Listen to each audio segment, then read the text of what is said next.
Wir sind heute wieder am VW T5 Multivan-Bus und schauen uns einmal an, wie man die Beifahrer-Sitzkonsole ausbaut.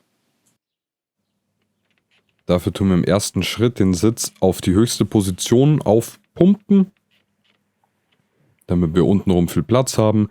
Anschließend mit dem Bügel entriegeln und so weit hinter wie möglich fahren. Dann kommt man an die vorderen Schrauben. Man hat hier einmal die äußere gesehen.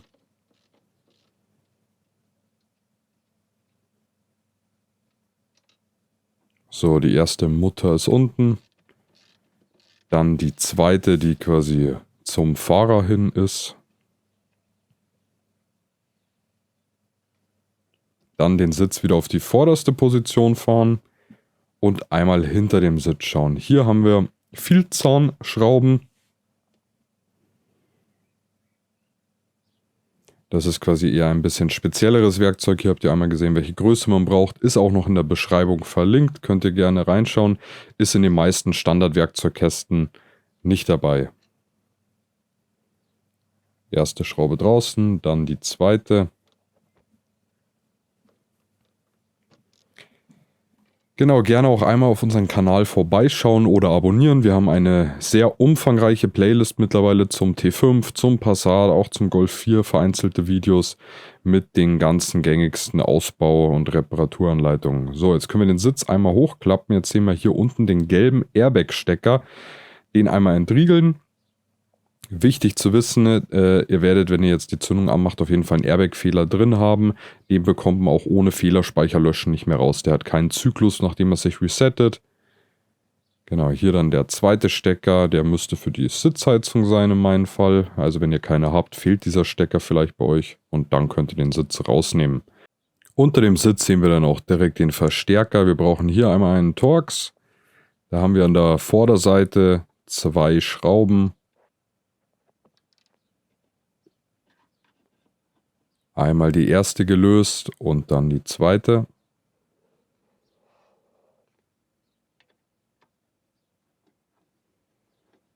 Auf der Rückseite vom Verstärker, das sehen wir jetzt, ist keine Schraube, da ist nur so ein Blech, wo der Verstärker drunter geschoben wird. Das heißt, den können wir auch einmal rausziehen nach vorne.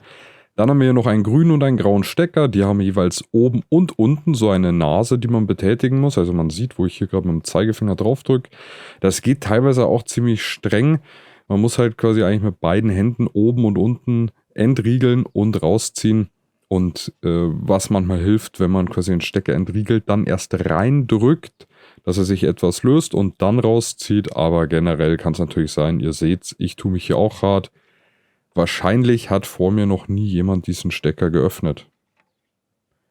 Und dann ist der natürlich nach 20 Jahren in meinem Fall etwas fest. Genau, hier hat man die Nase nochmal gesehen. Und dann ist der Verstärker auch schon draußen. Hier seht ihr einmal noch den Aufkleber mit Teilenummer und so weiter. Und darunter befindet sich gleich der CD-Wechsler. Am einfachsten ist es, wenn man den komplett mit der Halterung rausnimmt. Hier brauchen wir einen Torx, gibt es verschiedene Namen dafür, einen Security-Torx, einen TR-Torx. Das heißt, der hat in der Mitte eine Aussparung, Link dazu auch in der Beschreibung. Die Größe ist 27. Hier haben wir schon an der Seite zum Fahrer hin die erste Schraube draußen. Jetzt machen wir die zweite Schraube raus. Dasselbe dann nochmal an der Fahrzeugaußenseite. Ebenfalls 2 Schrauben mit Torx Größe 27. Dann müssen wir hier noch diesen Clip rausmachen, der den Leitungsstrang am Halter befestigt. Ich nehme dafür, wie man gesehen hat, immer eine Zange. Dann kann man hier den Halter unten ausfädeln. Sieht darunter auch schon hier den CD-Wechsler und hat dann noch einen einzigen Stecker, den man lösen muss. Der hat hier links und rechts eine Nase, die muss man einfach nur drücken und dann kann man den rausziehen oder auseinanderziehen. Ja, jetzt schaut es tatsächlich so aus, als würde mir eine Aufnahme fehlen. Nämlich man sieht hier unten das Komfortsteuergerät mit den 3 Steckern, das ist mit 2 Schrauben befestigt. Das habe ich scheinbar... irgendwie habe ich die Aufnahme nicht. Aber das sollte, glaube ich, auch jeder hinbekommen. Deswegen, wir springen jetzt gleich an den Halter von diesem Komfortsteuergerät, denn da müssen wir diese 3 Plastiknasen zusammendrücken, damit wir die Steckverbindung die damit befestigt ist, nach hinten wegziehen können, weil dieser Halter, der ist auch an die Konsole angeschraubt. Den Halter von diesen restlichen Schnittstellen, sage ich mal, also Übergabesteckern, den kann man hier mit den beiden Schrauben lösen. Und dann müssen wir hier unten noch die 4 Hauptmuttern, mit denen die Konsole an der Karosserie befestigt ist, lösen.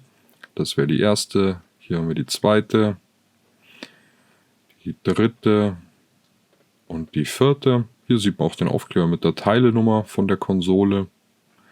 Und dann ist die Konsole hier einmal locker.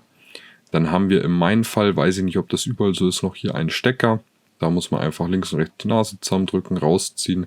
Der ist quasi für diese 12 Volt, ja, weiß gar nicht, wie diese Verbindung heißt. Das ist kein Zigarettenanzünder, ist auch keine Steckdose, aber dafür ist der auf jeden Fall.